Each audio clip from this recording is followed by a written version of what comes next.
Boa tarde aí, galerinha do primeiro ano, nossa primeira aula aí do terceiro bimestre, onde nós vamos discutir aí a questão do Estado, ok? Então, nosso objetivo aqui é discutir a relação do Estado na nossa sociedade, tá?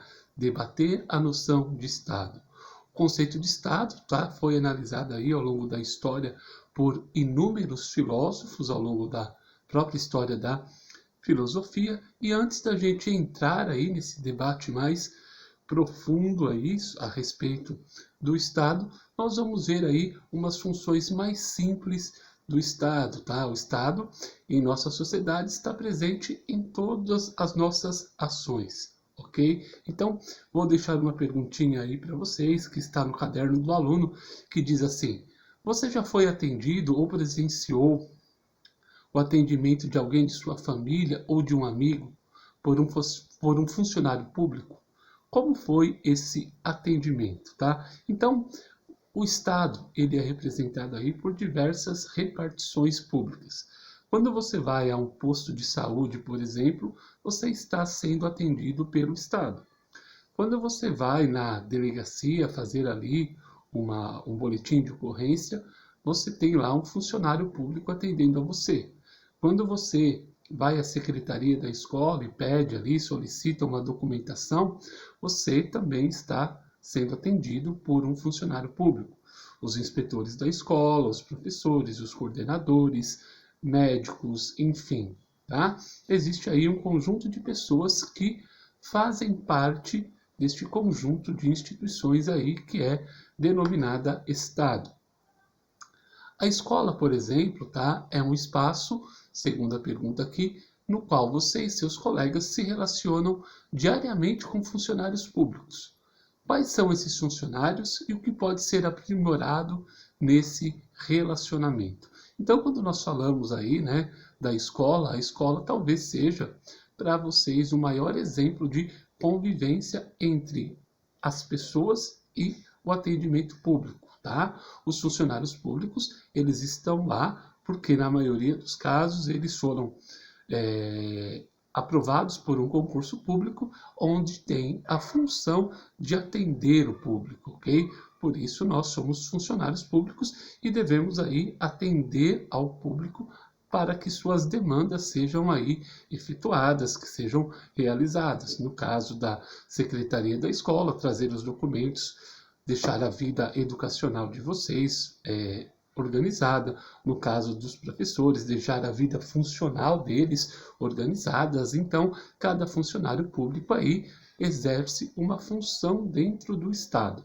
Cada um é contratado, cada um é efetivado ali por meio de um concurso para realizar uma função. Uns dirigem a escola, outros coordenam os professores ensinam, os inspetores ali vigiam vocês para que vocês não se comportem mal, enfim, para proteger vocês também. Então, cada um dentro do Estado tem uma função. A polícia vai proteger, o médico vai curar, o atendente vai atender, enfim.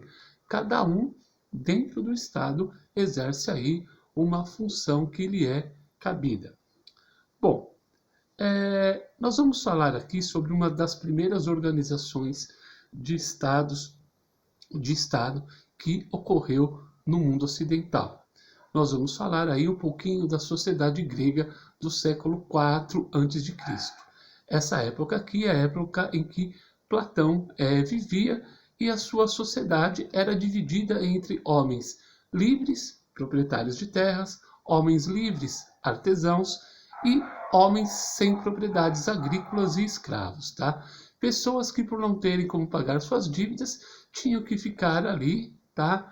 Escravas daqueles que elas deviam, né? Dos seus credores. Ou estrangeiros que eram derrotados aí nas guerras que ocorriam naquele período. Como os vencedores poupavam a vida dos derrotados, eles tinham ali que se submeter à escravidão, tá? Então, e você vai ter ali também os proprietários de terra que eram considerados livres e cidadãos. Esses tinham aí direitos políticos, ok? Na Grécia antiga, desse período aqui, nós tínhamos o que foi chamado de democracia direta, uma democracia específica, tá? Que tratava das diferenças entre as sociedades ali, que tratavam ali das questões políticas, das questões que eram de interesse social. Essa democracia direta é bem diferente, tá, para falar a verdade, daquilo que nós conhecemos hoje aí no século XXI. A democracia grega, você tinha ali uma parcela da população que podia participar efetivamente das questões políticas, ok?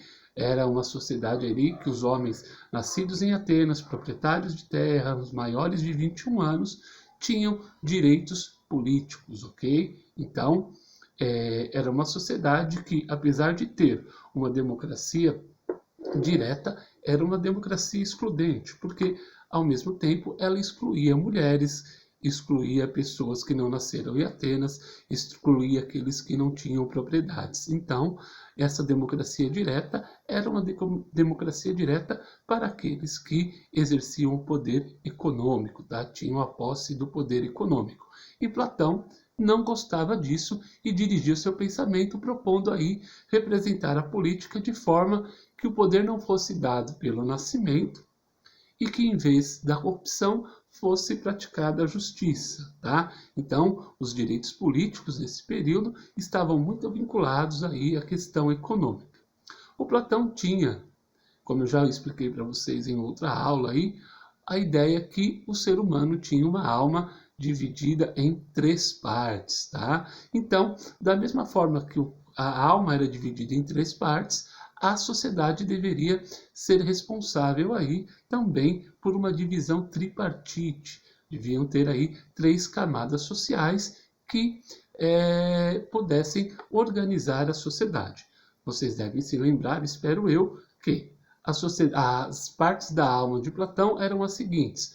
Parte racional seria aí responsável pelo uso da razão dos homens, e as partes irracionais, que seriam a irascível e a concupiscente, uma seria responsável, a irascível seria responsável pelos impulsos e afetos, e a concupiscente responsável pelas aí necessidades básicas. Então, comparando a alma à cidade, Platão vai desenvolver aí uma teoria organicista. O que isso quer dizer?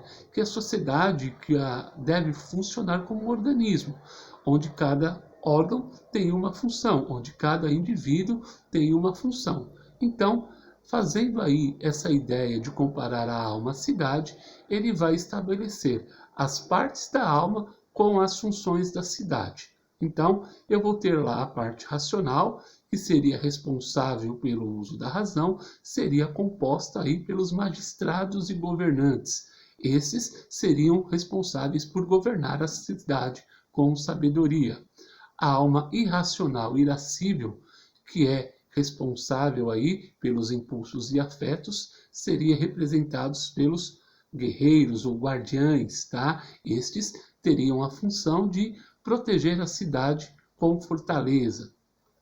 E a irracional concupiscente, que é responsável pelas necessidades básicas, seriam os artesãos, os agricultores e os comerciantes, que seriam responsáveis aí para produzir as necessidades básicas das pessoas, porém com temperança, com organização, com mediação, com equilíbrio, ok? Então, as classes irracionais, elas comporiam, claro, a maior parte da população, tá? E eles devem se submeter, todos eles, à classe racional, que é a menor parte. Porém, nesse sentido aí, essas classes não seriam divididas, tá, galera, por uma questão econômica, e sim por um processo educacional, onde os indivíduos aí seriam colocados na sua função de acordo com suas habilidades.